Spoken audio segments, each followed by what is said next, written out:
Salut tout le monde, j'espère que vous allez bien. Aujourd'hui, on se retrouve pour analyser le Bitcoin et l'Ethereum. Je pense aussi qu'on va avoir une petite out-season durant la fin de semaine. Je vais vous montrer ça sur les graphiques. Mais juste avant, je voulais vous annoncer que j'ai commencé un nouveau défi que vous allez pouvoir me joindre aussi. Donc, je vais vous l'expliquer. On va aller sur Twitter. Donc, en gros, si on va juste là. Donc, si je vous raconte juste le début, c'est que en gros, quand j'avais reçu un lien d'affiliation pour Mexi. Et en gros, si vous voulez l'utiliser, vous pouvez aller checker dans la description. Et en gros, qu'est-ce que je leur avais dit, c'est que j'étais pas sûr d'utiliser l'exchange parce que, dans le fond, je l'avais pas vraiment utilisé avant. Fait qu'ils m'avaient dit, ok, on va te donner, mettons, 200$ en USDT. Puis si tu perds cet argent-là en tradant, c'est pas grave. Mais si tu gagnes, tu gardes tes profits. Donc, qu'est-ce que j'ai fait, c'est que j'ai tradé, puis j'ai pris quand même des gros risques. Des fois, je risquais 25%, même 50% du compte. Finalement, j'ai réussi à faire 150$ sur les 200$, donc je suis monté à 350$ de profit. Donc ensuite, qu'est-ce que j'ai fait, c'est que je me suis dit, bon, on va faire un challenge avec tout le monde pour qu'on essaie de monter le plus haut possible ce 150$ là de profit. Donc c'est pour ça que j'ai commencé le 10K Challenge. Donc en gros, le but, ça va être de passer de 150$ à 10 000$. Je sais pas si je vais y arriver, mais c'est plutôt pour juste avoir du fun puis montrer un petit peu à tout le monde les différentes manières d'optimiser son portefeuille. Parce que je vais faire du spot, je vais faire du levier. Je vais essayer de vraiment tout montrer. Je vais aussi vous montrer comment on peut aller stacker sur différentes exchanges, aller recevoir des bonus sur différents exchanges. Donc, ça va être ça que je vais essayer de vous montrer le plus possible avec ce challenge-là. C'est pas nécessairement de se rendre à 10 000, c'est plutôt de vous montrer le processus pour se rendre là si jamais on s'y rend. Si jamais le compte on le perd, c'est pas plus grave non plus. Donc, si jamais aussi vous voulez aller me suivre en copy trading, j'ai mis le lien juste là sur Twitter. Vous pouvez aller me suivre, puis dans le fond, vous allez prendre les mêmes trades que moi. Donc, si jamais je perds le compte, ben, j'imagine que vous aussi, vous allez perdre une partie de capital. Mais si jamais je me rends à 10 000$, ben, on s'entend que ça fait quand même un bon rendement. Donc, c'est sûr que c'est un compte qui va être hyper risqué, que je vais prendre des trades qui vont avoir 5% de risk to reward. Donc, pas 5% de risk to reward, mais 5% de risque sur mon capital total. Donc, par exemple, si j'ai 150$ de capital, ben, je vais risquer 7,5$. Si j'ai bien calculé, ouais, c'est 7,5$ par trade. Donc ça peut descendre assez vite, mais ça peut monter aussi très rapidement. Donc ça, c'est plutôt pour le 10K Challenge. Je vais vous tenir informé sur les différentes positions que je vais prendre durant les prochaines semaines. Donc si jamais vous voulez aller me suivre en copy trading, il y a le lien juste là. Puis sinon, vous pouvez aussi checker en description, il y a aussi mes liens pour aller vers Mexi. Donc, si on continue sur Twitter, je voulais juste aussi vous montrer que, en gros, il y a un petit projet, il y a vraiment pas beaucoup de capitalisation, donc 1,2 million de market cap, donc c'est vraiment un petit projet, donc c'est extrêmement risqué sur cet investissement-là, mais en gros, j'ai mis un petit billet sur le 2DAI. En gros, c'est un projet qui fait des images en 3D avec l'intelligence artificielle, donc il y a vraiment des très très belles images qu'ils sont capables de faire.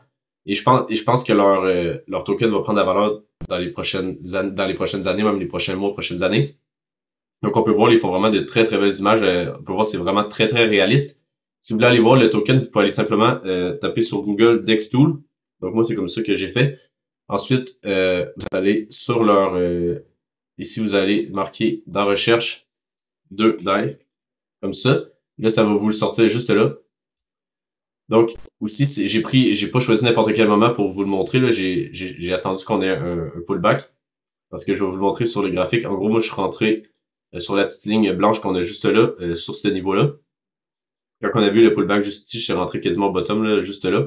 Donc, ensuite, on a vu une belle montée, mais ça paraît pas, mais c'est quand même un x4, je pense. Non, un x3 quasiment de mon entrée. Donc, là, je voulais pas vous le montrer quand on était juste là, mais là, j'ai attendu le pullback. Puis, si vous voulez aller checker cette petite crypto-monnaie-là, je pense qu'on est sur un niveau qui est intéressant graphiquement. Mais comme je vous dis, c'est très très risqué parce qu'on est juste à 1,2 million de market cap. Donc ça peut très bien tomber à zéro en pas grand temps. Donc ça, c'est aussi très possible. Mais on peut quand même avoir des bons risk to reward quand on fait ce genre de petit investissement-là. Donc mettez juste un petit pourcentage de votre capital, s'il vous plaît. Parce que comme je vous dis, c'est très très risqué. Ensuite, juste avant de passer sur les graphiques sur TradingView, je voulais aussi montrer l'analyse que j'ai faite ce matin qui est assez intéressante. Parce que comme qu'on peut voir sur le graphique du Bitcoin juste là, on peut voir que le prix monte tandis que le CVD descend. Donc, ça veut dire que il y a des market orders qui vendent. Donc, il y a beaucoup de personnes qui vendent en ce moment en market. Mais, qu'est-ce qui est intéressant, c'est que le prix ne descend pas. Donc, ça veut dire qu'on a peut-être de l'achat en spot, mais qui se fait en limite. Donc, on ne le voit pas sur l'aggregated CVD comme qu'on peut le voir juste ici.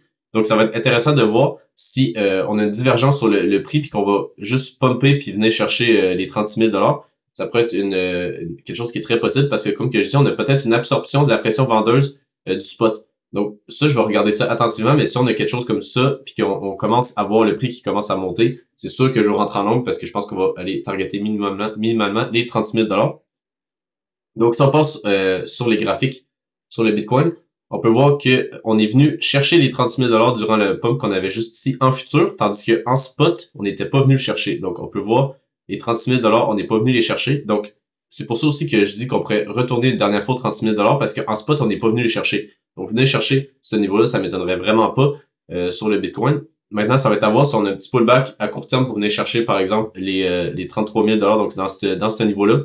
On va repartir à la hausse ou on va directement partir à la hausse ici. C'est sûr que si mon analyse sur l'order flow est valide, ça veut dire qu'on va directement partir aux 36 000 Mais si elle est juste pas valide puis qu'on continue de baisser, ben on va venir chercher les 31 000 Puis là, je pense qu'on va avoir un très très beau long à faire pour venir chercher ce niveau-là. Ce niveau-là, ça va sûrement être une résistance assez conséquente parce que si on dézoome, on peut voir que si on prend les Fibos du plus haut jusqu'au plus bas, c'est la zone des 0,382 et en plus, c'est une zone de gap en CME qu'on peut voir juste là. Si je le mets, on peut voir qu'on a une belle zone de gap à venir combler. Même là, mes niveaux sont pas très bons. Mais en gros, si on fait juste enlever ça, ouais, ça c'est correct. On va le monter jusque là. Donc, on faudrait qu'on vienne chercher jusqu'au 36 600, un 36 650, ouais, sur le gap CME. Donc, à voir si on vient chercher ce niveau-là avant de repartir à la baisse sur les CME, ou on part directement, on fait un petit pullback, on vient sur ce niveau-là pour ensuite repartir à la hausse. Donc, si on voit ce niveau-là, on pourrait très bien faire quelque chose comme ça, ou directement quelque chose comme ça, puis après ça, faire quelque chose, revenir plus bas. Donc ça serait vraiment le scénario privilégié si on regarde juste le gap en CME. Sinon, si on passe à plus court terme, par exemple, en 4 heures, on peut voir qu'on est assez stable en ce moment entre ces deux niveaux-là. Je pense qu'on va avoir des beaux mouvements de volatilité dans les prochaines heures pour venir chercher les longues et les shorts. Si on passe en 1 heure, on peut voir aussi qu'on est assez stable. On peut voir qu'on a laissé de la liquidité juste là à venir chercher. Donc maintenant, ça va être qu'est-ce qui va rester à voir, c'est si on vient chercher les stop loss des longues, qu'on voit juste là, ou on vient chercher les stop loss des shorts avant de venir chercher les stop loss des longues. Mais je pense qu'on va venir faire une belle manipulation en ce moment-là. On va venir soit chercher là ou là, on va venir chercher ce niveau-là, pour ensuite venir chercher ce niveau-là. Donc je pense qu'on va avoir de beaux trades à faire durant les prochaines semaines. La volatilité est vraiment de retour là, depuis quelques jours, donc ça c'est vraiment le fun. On a beaucoup de setup à faire. Mais qu'est-ce que j'aime aussi, c'est que le Bitcoin est assez stable en ce moment entre ces deux niveaux-là. Donc, je pense qu'on aurait peut-être une petite alt season pour la fin de semaine, comme que je vous parlais au début de la vidéo. Donc, qu'est-ce qui me fait dire ça? C'est que si on va sur ETH Bitcoin, il est pas si pire que ça comparé à ce qu'on a eu, par exemple, dans les derniers jours, qu'on a vraiment une baisse assez conséquente. Mais si on va, par exemple, en 4 heures, on est vraiment sur un petit rebond, mais je pense qu'on pourrait peut-être avoir un rebond qui est plus conséquent parce qu'on tient ce niveau-là. Donc, si on regarde, par exemple, on met un Fibo vraiment du plus bas jusqu'au plus haut, on est revenu, ou on est très très proche d'être revenu sur la zone de rechargement. On est venu la toucher juste là, de longue. Donc techniquement, là, on aurait peut-être un petit rebond à faire sur l'Ethereum Bitcoin. Donc qu'est-ce que ça ferait, c'est que ça permettra aux altcoins de souffler un petit peu et de reprendre la dominance sur le Bitcoin, parce qu'on peut voir juste ici, si on passe en weekly, là, la dominance du Bitcoin est vraiment haussière en ce moment. Donc, à voir si on a peut-être un petit top à faire en ce moment, une période de distribution comme qu'on peut voir juste là. Si on casse un incline juste là, je pense que ça va être très très bullish sur les altcoins en général parce que ils vont reprendre la dominance par rapport au Bitcoin. Et je pense que ça va être à la hausse. Donc là, il faut regarder pour des setups de longue à faire sur les altcoins. Je vais vous passer rapidement à l'Ethereum. On n'a pas quelque chose de très intéressant. On peut juste voir qu'il y a énormément de liquidités à venir chercher en dessous des 1755 $. Donc, ça m'étonnerait vraiment pas qu'on vienne faire une mèche dégueulasse pour venir chercher juste là pour ensuite repartir à la hausse. Donc, le setup de long qui est vraiment le plus intéressant à mon avis, c'est le DOT, donc le Polkadot. On peut voir que si, par exemple, je veux juste passer en daily rapidement, on peut voir qu'on a fait un très très beau double bottom sur les 3,6 $. Ensuite, on a eu une belle break of structure. Donc là, on a clairement une inversion de structure parce que ici, on voit qu'on continue la tendance. Donc, on a fait un bas. Ici, le bas, il est plus bas que ce précédent-là. Donc, ça veut dire que la tendance était continuée. Mais là, qu'est-ce qu'on a fait? C'était une clôture plus haute que la clôture qu'on a faite juste là. Donc, qu'est-ce que ça veut dire? Ça veut dire qu'on a changé de tendance. Donc, au lieu de faire des bas toujours plus bas que les précédents, là, on a changé la structure, puis on a fait des hauts qui est plus haut que ce haut-là. Donc, techniquement, là, on vient faire un petit pullback pour ensuite repartir à la hausse. Donc, ça, c'est vraiment le scénario. C'est vraiment parfait. Donc, tendance baissière. Après ça, on fait un beau rebond, pullback. On vient chercher le pullback, puis après ça, on repart à la hausse. Donc, c'est exactement ce que je vois sur le DOT en ce moment. On est vraiment dans le pullback avant de repartir à la hausse. Donc, qu'est-ce que j'essaie de faire, c'est de voir quels endroits que je pourrais rentrer.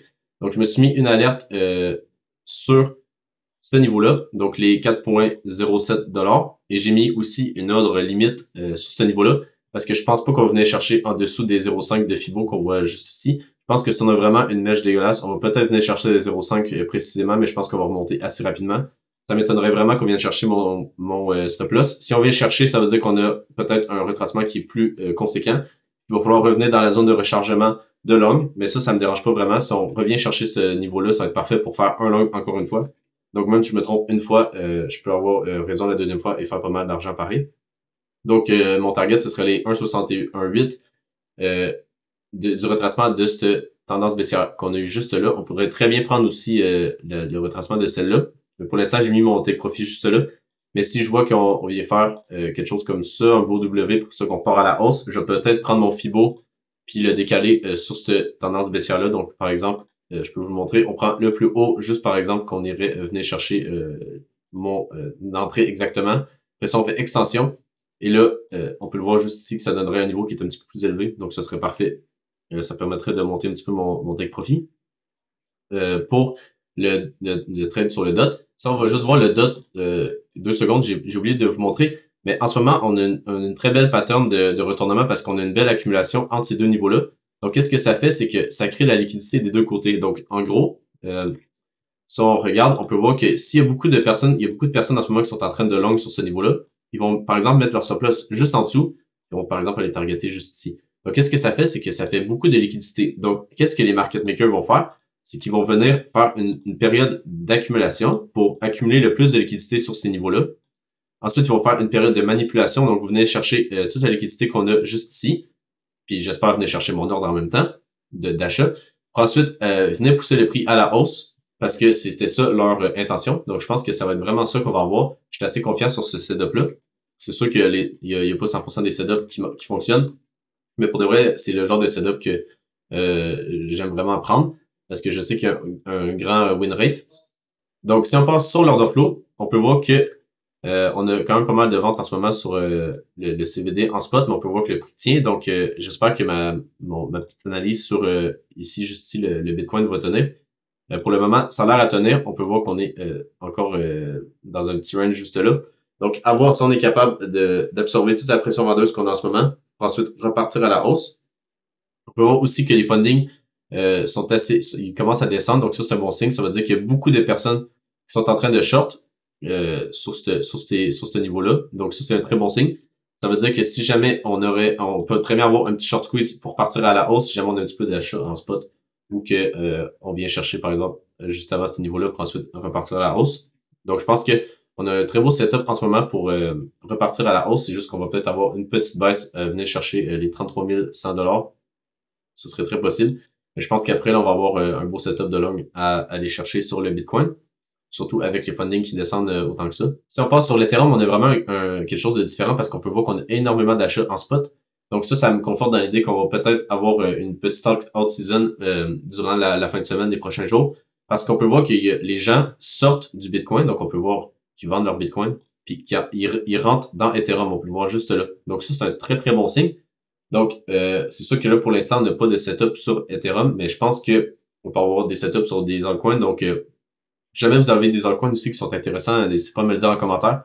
Parce que clairement, j'ai pas le temps de tout regarder les graphiques. Mais c'est sûr que je pense qu'on va avoir des setups qui vont être très intéressants dans les prochains jours. Donc, si jamais vous avez des setups à partager, vous pouvez très bien aller les partager en commentaire. Sinon, ça va faire pas mal de tour sur Ethereum. C'était vraiment juste ça que je voulais vous montrer sur le spot, qu'on a vraiment du bel achat en ce moment, même si le prix ne bouge pas. Si on passe sur les fundings rapidement, on peut voir qu'on est assez élevé sur le Bitcoin et sur l'Ethereum. Donc, un petit dump, ça ferait quand même du bien pour venir liquider les longs qui sont rentrés trop tard. Donc, on peut vraiment le voir juste là. Le nombre de longs qu'on a, là, ça doit être assez incroyable. En liquidation, on peut même le voir. On a énormément de liquidations. On venait chercher au 33 700 jusqu'au 33 400. Donc, je pense qu'on va avoir une belle mèche pour venir chercher les liquidités sur ces niveaux-là, parce qu'on peut voir qu'il y a vraiment beaucoup de liquidités qui se sont accumulées dans cette région-là. Puis comparé sur cette région-là, donc au-dessus du prix, on n'en a pas vraiment. Pour finir, on peut passer sur l'order book rapidement pour le Bitcoin. On peut voir que on a quand même beaucoup d'ordres d'achat qui viennent se positionner juste ici. Donc ça, c'est un très très bon signe. À voir si ils vont être fill puis qu'on va venir chercher en même temps les liquidités qu'on a juste ici. Donc on peut très bien voir que ceux qui ont des grosses ordres d'achat, ils viennent de positionner leurs ordres juste dans la liquidité. Donc ça, c'est un très très bon signe. Ça veut dire qu'ils veulent pousser le prix à la hausse. Ils attendent juste d'avoir un petit pullback pour vraiment recharger leurs achats puis qu'il y ait assez de liquidités pour que toutes leurs ordres limites se fassent prendre. Donc, ça, c'est un très, très bon signe qu'on voit tous les achats qu'on a juste ici. On peut même le voir juste là qu'on a quand même pas mal de Bitcoin posé sur les 33 500 $. Donc, ça va être à regarder si on a le petit pullback que je vous parle avant de repartir à la hausse. Donc, si vous avez aimé la vidéo, n'hésitez pas à vous abonner. Vous pouvez aussi aller checker le copy trading sur Mexi pour me suivre durant le DICO Challenge. Sinon, je vous souhaite une bonne journée, puis on se retrouve à la prochaine pour une autre vidéo. Bye!